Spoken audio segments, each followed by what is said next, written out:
Episode 7। अदालत का सफर और मदद की उम्मीद। ऋतिक की जिंदगी में मुश्किलों का अंबार लग चुका था। एक समय था जब ऋतिक के पास खुद की कार थी और वह बड़े गर्व से उसमें सफर करता था। लेकिन आज हालात बिल्कुल बदल चुके थे। बस से अदालत तक का सफर। अदालत की सुनवाई का दिन आ चुका था। ऋतिक ने तय किया कि वह समय पर पहुंचेगा। उसके पास अब कार नहीं थी, इसलिए उसने बस से जाने का फैसला किया। जब वह बस स्टॉप पर खड़ा था, तो उसे पुराने दिन याद आने लगे। एक समय था जब वह खुद कार में बैठकर अपने काम पर जाता था। लेकिन आज वही ऋतिक बस की लाइन में खड़ा था। उसने एक गहरी सांस ली और सोचा, यह समय भी गुजर जाएगा। मुझे खुद पर और भगवान पर भरोसा रखना होगा। कोर्ट में अकेला ऋतिक। कोर्ट पहुंचने पर ऋतिक ने महसूस किया कि वहां हर किसी के पास अपना वकील है। सभी लोग अपने केस की तैयारी में लगे हुए थे। लेकिन ऋतिक के पास वकील करने के पैसे नहीं थे। उसने खुद ही फैसला किया कि वह अपनी बात कोर्ट में खुद रखेगा।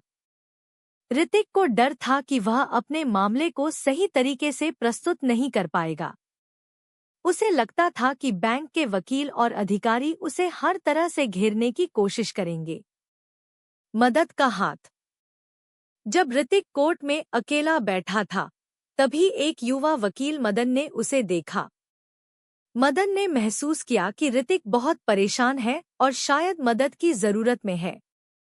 मदन ऋतिक के पास गया और पूछा, आपके केस की सुनवाई है? क्या आपने वकील किया है?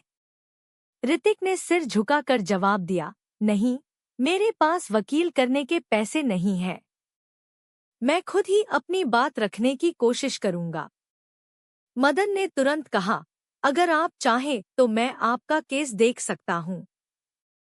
आप मेरी फीस बाद में दे सकते हैं, जब आपके पास पैसे हों। ऋतिक की उम्मीदें जागी। मदन की यह बात सुनकर ऋतिक के दिल में एक नई उम्मीद जगी। उसने सोचा कि शायद यह भगवान की भेजी हुई मदद है। ऋतिक ने मदन से कहा, अगर आप मेरी मदद कर सकते हैं, तो मैं आपका बहुत आभारी रहूंगा। अभी मेरे पास कुछ नहीं है, लेकिन भविष्य में मैं आपकी फीस जरूर चुका दूंगा। मदन का भरोसा। मदन ने कहा, आप चिंता मत कीजिए, मैं आपकी पूरी मदद करूंगा। कभी कभी पैसे से ज्यादा किसी की मदद करना जरूरी होता है। आप अपना मन शांत रखें और मुझ पर भरोसा करें। मदन ने तुरंत ऋतिक का केस समझा और कोर्ट की कार्यवाही के लिए तैयारी शुरू की। कोर्ट में सुनवाई का दिन। सुनवाई शुरू हुई। मदन ने पूरे आत्मविश्वास के साथ ऋतिक का पक्ष रखा। उसने जज के सामने ऋतिक की स्थिति को सच्चाई के साथ प्रस्तुत किया। मदन की दलीलों से जज ने भी महसूस किया कि ऋतिक एक ईमानदार इंसान है, जो अपनी समस्याओं से जूझ रहा है। सुनवाई के अंत में कोर्ट ने ऋतिक को कुछ समय दिया ताकि वह अपने कर्ज की स्थिति सुधार सके। मदन का योगदान। मदन का यह कदम ऋतिक के लिए किसी चमत्कार से कम नहीं था। उसने न सिर्फ ऋतिक की मदद की, बल्कि उसे यह भी सिखाया कि इंसानियत और भरोसा किसी भी मुश्किल समय में सबसे बड़ा सहारा होते हैं। ऋतिक की सोच में बदलाव। कोर्ट से बाहर आते हुए ऋतिक ने मदन को धन्यवाद दिया। उसने महसूस किया कि कठिन समय में भी लोग मदद के लिए आगे आते हैं। उसे यह भी एहसास हुआ कि जब तक उम्मीद जिंदा है, तब तक रास्ते निकलते रहते हैं। सीख और प्रेरणा। यह एपिसोड हमें सिखाता है कि चाहे हालात कितने भी मुश्किल क्यों न हो, हमें अपनी लड़ाई जारी रखनी चाहिए।